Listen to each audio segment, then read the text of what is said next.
Hey there, team. Are you ready for some really weird stuff today in gas laws? So, we're jumping back into some applications of kinetic molecular theory, which, usually in most classes they'll cover the gas laws first and then do kinetic molecular theory later, right? You do the experiment, you discover some law, some data, you don't know what's going on. First step of the scientific method, boom, and then you make your hypothesis that can hopefully be tested and become a theory. That's typically the order. I switched it up on its head. Like I said, I wanted to look at KMT first to get you thinking about gases in terms of a molecular point of view. I think it helps understand things more. But hey, whatever. We get all the information across sooner or later. So what I want to do is go back and relate this to the fifth postulate of the kinetic molecular theory, which dealt with the kinetic energies. Right. So remember, I showed you a graph. It was kind of a Gaussian, kind of a symmetric curve. If you take into account the particles are colliding with each other, they transfer kinetic energy to each other, which means they don't all have the same kinetic energy. You get this, and if you have lots of particles, you get this statistical distribution, which ends up looking sort of like a bell curve.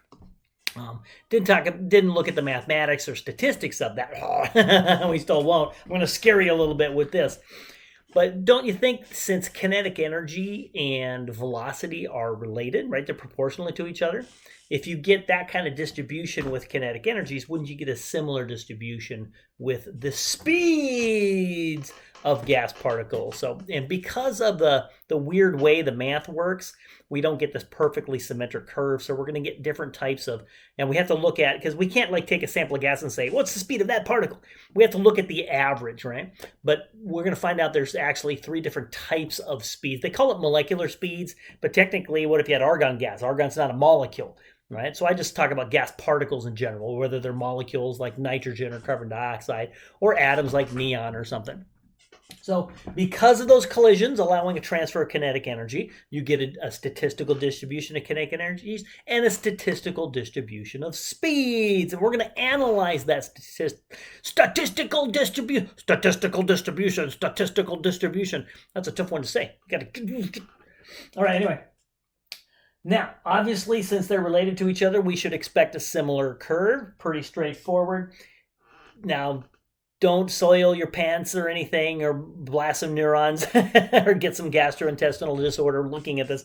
I'm not going to test. I just want to throw this up to you. Go, ooga booga booga booga. The math is actually worse than I ever tell you. A lot of times we just summarize things, and if you really dig deep, you're like, whoa, how did these people figure this stuff out back in the 1860s or whatever? I mean, how? The brain power of some of these people. Maxwell was just wow. One in a several billion, right? One in every couple generations, you get someone like a Maxwell. So now Maxwell's famous for a particular equation on electromagnetism, but this is another one where he looked at he's looking at the statistical distribution of speed. So he says, well, if I had a certain number of gas particles, what fraction of them, you can think of that like a percent almost, what fraction of them would have a given speed? All right, and you try to analyze the statistical distribution of that. So this is just a function of and they use this little u for velocity or speed, right? I don't know why. When I took physics, they used v for velocity. Here they use u. Think of that as the gas particle speed or molecular speed if it's a molecule. Don't worry about all this mess. I just want to throw it up to scare you a little bit. Not going to derive that. We're just going to draw. I want to look at the curve resulting from this. So this is a mathematical equation that represents the curve I'm going to show you on the next board. And then we'll take a look at how we can look at that curve. But you can see molar mass in there. So obviously molar mass has some kind of impact on the speed of a molecule. Obviously temperature, that's pretty obvious for us at this point. But there's a couple of factors. You have this exponential factor and then this non-exponential factor. So if you think of it, as we start increasing the speed, right, here you see that speed squared, this starts going up. This term starts going up. But there's a negative exponent there. So this term starts going down. What? Right? So this term's going up, this term's going down. So you don't get many gas particles close to zero, and you don't get many that are really high. So you'll see this curve that kind of goes up, up, up, up, up. It's going up, and then it hits a maximum, comes down, and heads back towards a zero as far as the fraction that's happening. So we can't get a lot on the very low or very high because of the way this math works. But we get this kind of, it's not quite a perfectly symmetric bell curve. I'm going to show you what that looks like. Because it's not perfectly symmetric, it creates issues when we're trying to calculate the averages. So after vomiting profusely, right, with this fraction of gas particles with a specific speed, right, we're done with that. We're never going to see this again. Let's look at the curve. All right, you see the issue we have with that function we looked at before, which we don't really have to analyze the doo-doo out of the function. We don't get a perfectly symmetric, I think it's got a Gaussian curve, perfectly symmetric. We get an asymmetrical curve a little more. You get more particles to the higher side than you do to the lower side. So it kind of goes up like a bell curve, comes down like a bell curve, and then yeah. So I put bell curve in parentheses in quotation. So it's an asymmetrical bell curve. So we're plotting the speed. We'll just use meters. It doesn't matter what units we use. We'll just meters per second. Versus you could do the number of gas particles on the left. You could do the percentage of gas particles, the fraction of gas particles, whatever. You get the same kind of curve.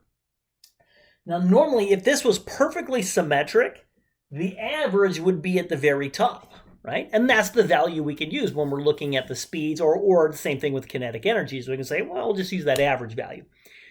But the average of this is not at the top, is it? Because it's asymmetric to the far side. No, that creates issues for us. Oh, my hair's gone. Took a chainsaw and just went, meow. Feels good in the summer, though. Gets rid of the gray. Well, no, I guess you can see the gray a little more. Oh. So here we go. This is going to be a little weird. Let's take a look at the different kinds of averages. We're going to have these statistical, the average that you think of an average. When we looked at isotopes as well, when we were trying to calculate the average atomic mass of an element, but you had different isotopes with different percentages, so you couldn't take just a strict average. You had to do a statistically weighted average. Blah, blah, blah, blah. So here we go. The very top of this is not what you would think of as the average. Right, so we're going to call this what in statistics called a modal speed. It's the one that occurs most often.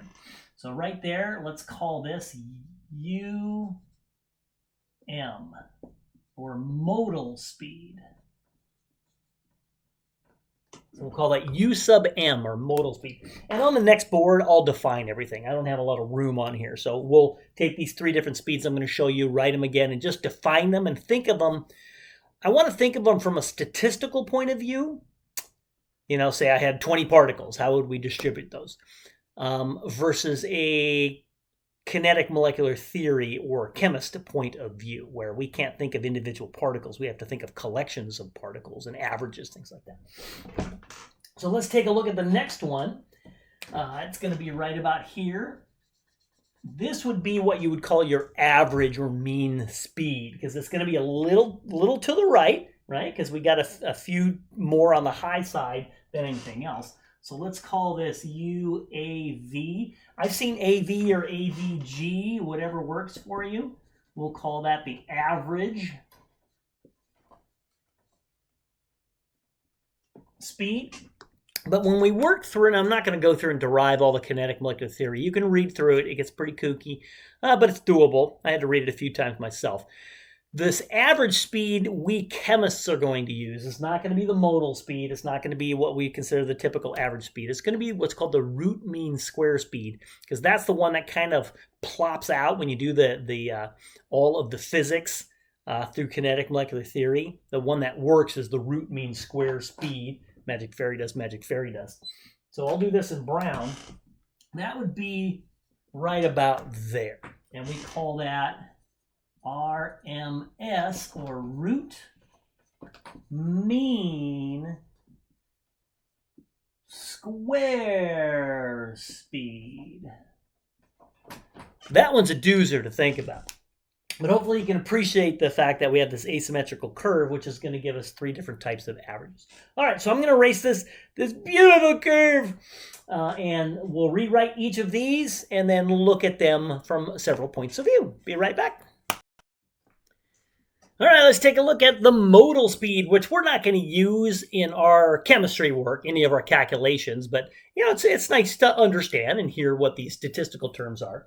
So again, modal speed was the one at the very, very peak, the very top of the curve, which by definition means it's the one that the most particles have. It's the one that occurs most often, or the most probable speed. So you see, if you say, hey, what's the speed of those gas particles? Well, most likely it's going to be the modal speed. Doesn't mean it's going to be, but the highest fraction or highest percentage of gas particles would have that speed. Okay? So the very peak of the curve. And again, we are not going to use that as chemists. So, for example, if we just, you ever drive by like a school or something or whatever, and you got somebody sitting there with a speed gun for whatever they're doing. But you could do that. You could sit by the side. It'd be kind of fun kind of day under an umbrella, sipping lemonade or whatever your favorite beverage is. And every car that goes by, maybe it's in a 35 mile per hour zone or something. You just pop, pop, pop, pop, pop, and measure the speeds of each car that goes by and just write them down. Okay, you could do 100 of them. You could do 20. I just ran out of room. I did 1, 2, 3, 4, 5. I only had room for 6 car speeds there. I mean, if we did more, you might get somebody cruising through at 60 miles an hour. You might have somebody putzing away at 5. Yeah, I mean, you get things like, just like when you drive to work or something or drive to school, you don't go the same speed the whole time, and everybody on the freeway's not going. Although in Southern California, we're all going about 2 miles an hour, right? But there's different speeds all over the place. Some people are cruising at 90. Some people are, going at 57. But we have a most common speed. That's the modal speed. So if I looked at this data set, we could statistically look, we could calculate an average, right? But if you look at it, go, well, what's the modal speed? Which one occurs most often? Well, there's a 16, that only occurs once. 35 occurs once. 22 occurs twice. 41 once. 19 once. So they all occur once except for that. So that's my modal speed, the one that occurs most often. So you can really just look at a data set as long as it's a smaller data set. Once you start getting lots and lots of data points, it gets really hard to do manually, all right? So think about gas samples. You got mole quantities. You're like going, forget it. I'm not counting that junk anymore. That's why we need different equations as chemists than a statistics person would use. So anyway, modal speed, we're done. Pretty easy to do. So let's look at the basic average speed. Of course, you just add these all together and divide it by the 1, 2, 3, 4, 5, 6. So that would be the average speed. That's the next one. That's the easy one. What we would normally think of as an average. All right, the second type of speed that we use for gas particles, which would be the prototypical average that people think of. You say average, most people think, well, add them all together, divide by the number of whatever. If I'm weighing 5 pens, add the masses, divide by 5, good to go. That would be the average or mean speed, which we're also not going to use as chemists. Right? So again, your typical average. And so what you're doing, and if you're dealing with gas particles, you just sum all the speeds. So if you had 300 gas particles, add all the speeds together, divide by 300, whatever the number of particles is. But you could do this for cars, people, anything. A particle would just be a data point, right? Gets harder to do the more data points you have, right? Unless you have just stick it in the computer, let it do it. So let's take the speeds we had before with that person with the radar gun was 16, 35, 22, 41, 22, and 19 miles per hour. So they sat there for an hour and 6 cars went by. So reading comic books or something. So we have 6 total speeds. So to calculate the prototypical average speed, we're just going to add all the speeds together. We're going to sum them. So 16 miles per hour plus 35 plus 22 plus 41 plus 22 plus 19. Divide that by the number of data points, in this case cars, which would be 6. So sum them all together, divide by 6. So I get 25.83, go to the ones place, rounds to 26. So that's a little higher. The modal speed was 22, but the average was a little bit higher than that, right? You can see how that works out. So that would be the average speed. So let's look at the next one, the root mean square speed, which is the one we as chemists are going to be using, and it's a little more complicated to think about. So 2 ways we're going to look at the root mean square speed. We're going to look at it from a pure statistics point of view, and that's more for smaller data sets. So we can write that in there. And then if we have large data sets like gas particles, the statistical view doesn't work really well. We have to look at the kinetic molecular theory derived equation. But looking at pure statistics, the root mean square, if you read it out, it's the square root of the mean or average of the squares of each speed. Statistics, it's a good class to take though. this is the symbol for that. So what you're going to do is you're going to take all speeds. So if we take those 6 speeds we did before, right, when we looked at the modal speed was 22. I think the average was 26 miles per hour, right? So if we calculate the root mean square speed, what we're going to do is we're going to square every single speed, right? So I'm going to take 16 miles per hour squared, 35 miles per hour squared, 22 miles per hour squared, 41 miles per hour squared, 22 miles per hour squared, and 19 miles per hour squared. And then I'm going to average those, right? So I'm going to square them all, add them all together, and divide by 6. That would be the mean of the squares of each speed. And then when I'm done with that, I take the square root of the whole enchilada. Woo! When you do that, you get 27.35 miles per hour. Go to the ones place, 27 miles per hour. So the modal speed was 22. The average was 26. And the root mean square speed was 27. So you can see on that curve, the modal was on top and the average was a little bit to the right, and then the root mean square was a little to the right of that. This is the one that we're going to use for chemists, but we're not going to use this statistical view. So this is for small data sets. I'll put that over here. Let's go for small data sets. Yeah, because you don't want to do that for 347,415 gas particles. Oh, butterfly. Right? That would be highly unpleasant. Doable. A computer could whip it out pretty fast, right? So let's look at and I'm not going to derive this for you. If you want to look up the derivation of the kinetic molecular theory version of the root mean square speed, feel free to. I'm just going to give you the answers sprinkled magic. Fairy dust. Would you agree? This would be really hard for massive mole quantities. You know, 7 times 10 to the 23rd particles. Blah. For the root mean square speed, again, and you can read through your textbook or something. Again, if we're talking about large data sets, like gas samples, right? Number of gas particles in a gas sample, it would be almost infeasible, challenging to almost impossible to do the statistical view of the root mean square speed like we did for those 6 car speeds. It would just so time consuming. So from kinetic molecular theory, we can derive an equation for the root mean square speed, which gets rid of all of the bulky statistics, right? So if you look back at our concept of pressure, I didn't derive it for you, but from kinetic molecular theory, we looked at pressure, 1/3 of the number of particles over the volume times the mass times and you see that the average or the mean of the square speeds, right? That's why we like root mean square speed. We can derive an equation for the root mean square speed from that in several steps. So what I'm going to do on the next board is just give you the equation. We'll sprinkle magic fairy dust on it, the mathematics fairy. And again, if you're really interested in the derivation of it, great, read through it. I'm not going to require that of you. So let me write the equation of the root mean square speed from a kinetic molecular theory point of view, and then we'll kind of break that down, analyze it, and see how that impacts things. Here we go. So here's our equation derived. So if you look through, you can actually get that kinetic molecular theory of pressure and derive the root mean square speed from that. And it actually is kind of a simplified version of it. Take 3, dealing with, X, Y, Z, all that kind of stuff, times the universal gas constant, times the Kelvin temperature, so T is the Kelvin temperature, over the molar mass of that particular gas particle, whether it's an atom or a molecule, and take the square root of that whole enchilada. That is the root mean square speed derived from kinetic molecular theory. That's what we're going to use as chemists. I'm going to put a big star next to that.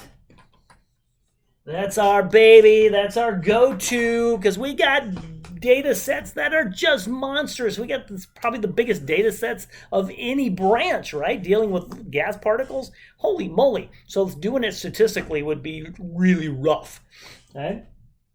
But you can qualitatively, let's take a look at this. Would you agree that the speed, the root mean square speed, is proportional to the square root? Because 3 is a constant, R is a constant, right? So it's proportional to the square root of the temperature, Kelvin temperature. So we can make the qualitative deduction from that as temperature increases, the average speed using root mean square speed increases as well. So if we draw, and I'll do this graphically, if we draw a curve at one speed, if we have a higher speed, that curve is going to shift. The average kinetic energy is going to be greater, which would make sense, right? Higher temperature, more kinetic energy. They're moving faster, which creates more impulse, which increases the pressure. You can see how this relates to all of the simple gas laws. Now, molar mass is in the denominator. Oh no! So root mean square speed is inversely proportional to the square root of the molar mass, which means as the molar mass goes up or the particle size gets bigger, the size goes down, right? I learned this as a track guy. I was a tiny guy, especially in a 200-meter dash.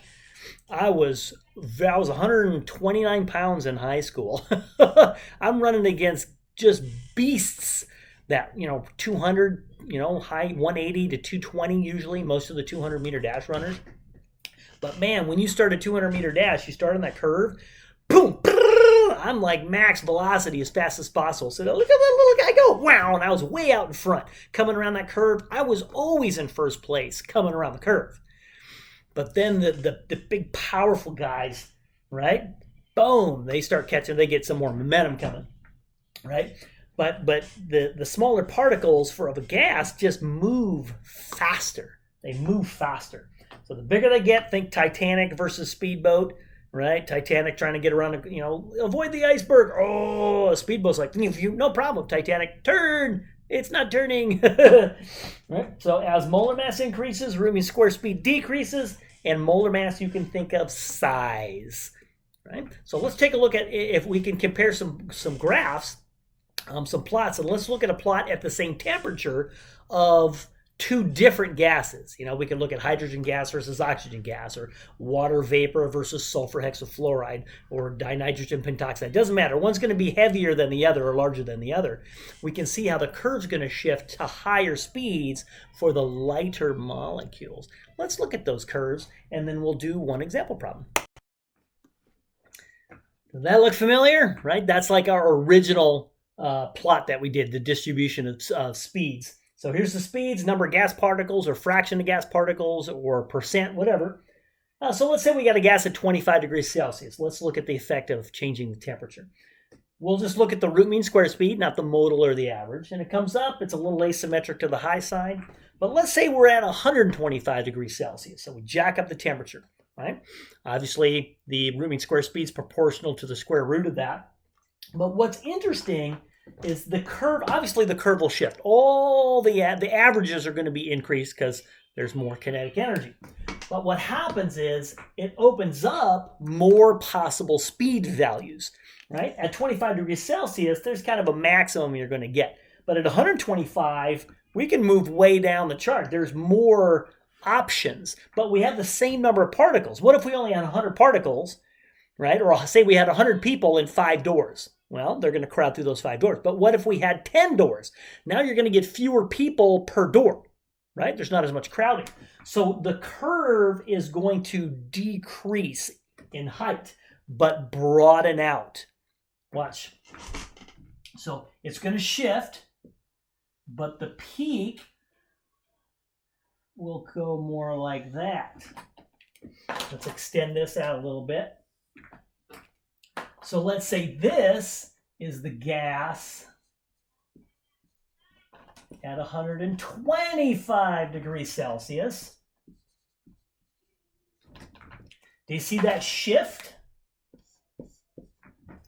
So the root mean square speed is going to be higher, and you could actually calculate that at 125 degrees Celsius versus 25. We could do the equation and solve for that. But just qualitatively, the curve shifts over for the gas at 125, again, because we have fewer particles per speed. There's more speeds available. So let's write this down somewhere. So more speeds available.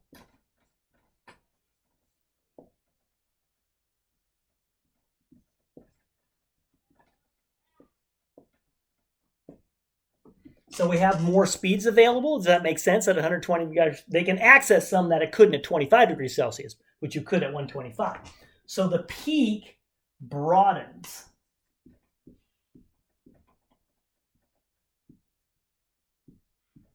Oh, if I could spell right.